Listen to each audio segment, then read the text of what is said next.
Selamat pagi, jumpa lagi di Berita Padang bersama saya, Afrin Meriana.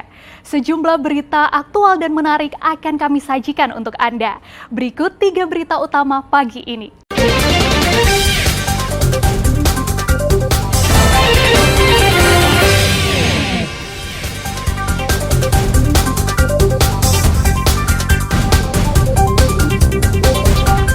Dua oknum guru pondok pesantren cabuli 40 santri.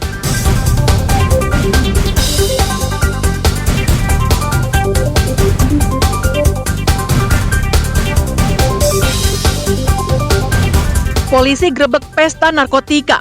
5 orang tersangka ditangkap.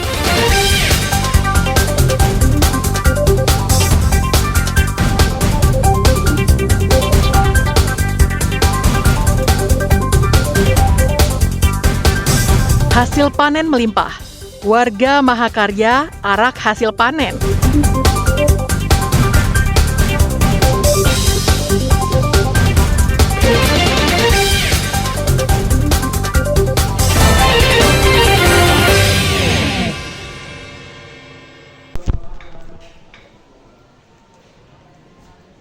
Bejat.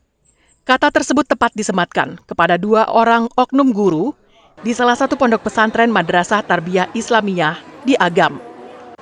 Betapa tidak, keduanya tega mencabuli puluhan santri yang masih di bawah umur di ponpes tempat mereka mengajar.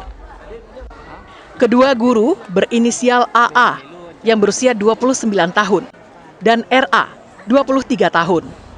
Mereka langsung diberhentikan secara tidak hormat oleh pengelola pondok pesantren. Madrasah juga menyediakan pendampingan psikologis, penasihat hukum, dan tim konselor untuk santri maupun wali murid. Salah satunya adalah menyampaikan bahwa terjadi ruda paksa 40 korban. Sebenarnya tidak semua. Jadi dari yang keterangan terakhir tadi malam jam 12 dengan Polres Bukit Tinggi, yang kasus sodomi itu hanya 3 orang. Dan sisanya adalah pencabulan di area sensitif, ya, seperti meraba-raba dan lain-lain. Mendapati laporan asusila, tim Opsnal Polresta Bukit Tinggi menangkap kedua pelaku serta menyita sejumlah barang bukti. Dalam keterangan kepada awak media, polisi sudah meminta keterangan para saksi, baik saksi korban maupun saksi lainnya. Keterangan dari kedua pelaku, aksi bejat mereka lakukan sejak tahun 2022 lalu. Modusnya minta dipijat. Setelah itu, pelaku mencabuli para korbannya yang disertai dengan ancaman. Jika tidak dituruti, maka santri tidak akan naik kelas. Mereka tidak berhubungan pasangan ya, tapi pernah berhubungan perbuatan seperti itu gitu. Jadi mereka tidak yang berpasangan berpacaran atau berpasangan seperti itu, tapi mereka pernah melakukan hubungan itu. Hubungan itu ya, hubungan sejenis. Kejadian awalnya sejak berapa nih, Bu? Kalau korban melapor itu mereka melaporkan dari tahun 2022 sampai 2024 mereka mengalami perlakuan seperti itu dari. Perbuatan itu terungkap setelah salah satu korban melapor kepada keluarganya. Hasil pemeriksaan sementara, jumlah korban mencapai 40 orang. 30 orang diantaranya adalah korban pelaku RA, dan sisanya 10 orang korban dicabuli AA. Kedua tersangka dijerat Undang-Undang Perlindungan Anak dengan ancaman maksimal 15 tahun penjara. Karena tersangka merupakan tenaga pendidik, maka ancaman hukuman ditambah 1/3 dari ancaman hukuman yang dikenakan. Dina Amrina melaporkan dari Agam.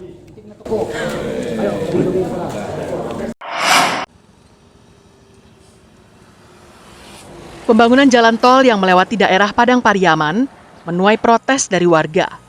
Pengerjaannya dianggap telah merusak lingkungan dan mematikan usaha kolam ikan masyarakat. Seperti yang terjadi di daerah Korong Taro, Kecamatan 2x11 Kayu Tanam. Aliran sungai tercemar. Padahal sungai ini biasanya digunakan masyarakat untuk kebutuhan sehari-hari. Kini sungai itu tak lagi bisa digunakan karena mengalami pendangkalan akibat sedimentasi dan airnya juga bercampur lumpur material pembangunan jalan tol. Begitu juga dengan ikan-ikan yang ada di sungai telah menghilang. Pengerjaan jalan tol juga berdampak terhadap roda perekonomian masyarakat. Ratusan kolam ikan yang selama ini diandalkan sebagai sumber mata pencarian dengan memanfaatkan aliran sungai, kini tak lagi bisa diandalkan. Kolam-kolam ikan tercemar material timbunan yang hanyut. Ikan yang siap untuk dipanen pun mati. Sedangkan bagi warga yang masih mencoba untuk melanjutkan usahanya, harus menanggung akibatnya. Ikan yang biasanya dipanen sekali 4 bulan, kini menunggu hingga 7 bulan. Ditambah lagi, setiap hari, pemilik kolam juga harus menguras material dari dalam kolam. Ya, semenjak jalan tol berjalan ini, usaha kita berhenti karena materialnya hanyut masuk ke kolam-kolam kita ini. Apa dampaknya nih? Dampaknya ya kita nggak bisa usaha, ikan kita pada mati kemarin itu, terus nggak bisa dikasih makan kemarin itu kan, terus air ini terlalu nyebrang nih ke sini nih, semuanya nih hanyut ikan saya semuanya kemarin. Dampaknya kita itu masa pemeliharaan lama gitu. Biasanya 4 bulan, bisa sampai 7 bulan 8 bulan. Karena ikan tidak pernah makan. Masyarakat sudah melaporkan hal ini kepada pihak kontraktor di lapangan. Namun hingga kini, tidak ada tanggapan sama sekali. Eki Rafki melaporkan dari Padang Pariaman.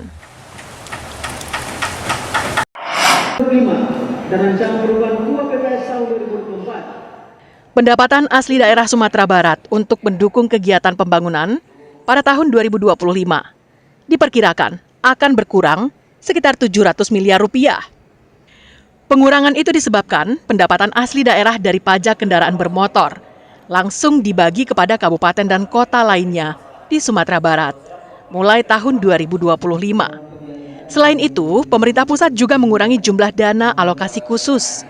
Hal itu diungkapkan Wakil Ketua DPRD Sumatera Barat kepada pers usai memimpin sidang paripurna yang menetapkan kebijakan umum anggaran prioritas plafon anggaran sementara tahun 2025. Dalam kebijakan umum anggaran prioritas plafon anggaran sementara yang telah disepakati oleh eksekutif dan legislatif, nilainya mencapai lebih dari 7 triliun rupiah. Jumlah ini lebih banyak 300 miliar rupiah dibanding tahun 2024. Tentu memang ada di pendapatan ya, yang lalu kan 6,7 berkurang, berarti ada peningkatan sebanyak 300. Dan tentu memang kita akan berupaya untuk berusaha untuk meningkatkan pendapatan daerah kita untuk 2024 ini. Dan kita harapkan dengan hitung-hitungan maka diperkirakan lebih kurang 7 triliun lebih nanti ya total APBD kita. Untuk menggenjot pendapatan daerah, DPRD meminta gubernur untuk meningkatkan kepatuhan masyarakat membayar pajak kendaraan bermotor. Saat ini baru mencapai 65%. Harus terus mencari potensi-potensi baru terkait pendapatan daerah ini. Karena mengacu kepada provinsi-provinsi lain, Sumbar termasuk rendah sebenarnya persentase kepatuhan membayar pajak. Di satu sisi, tahun ini jadi berkurang karena sudah pada lunasin kemarin-kemarin kan. Maka perlu mengejar lagi kendaraan yang belum patuh ini ya, karena presentasi kita masih 65-63%. Selain itu, DPRD juga mendesak gubernur untuk meningkatkan potensi pendapatan daerah dari pajak alat berat, yang jumlahnya diperkirakan mencapai ribuan unit. Laude Juhardio Anse melaporkan dari Padang.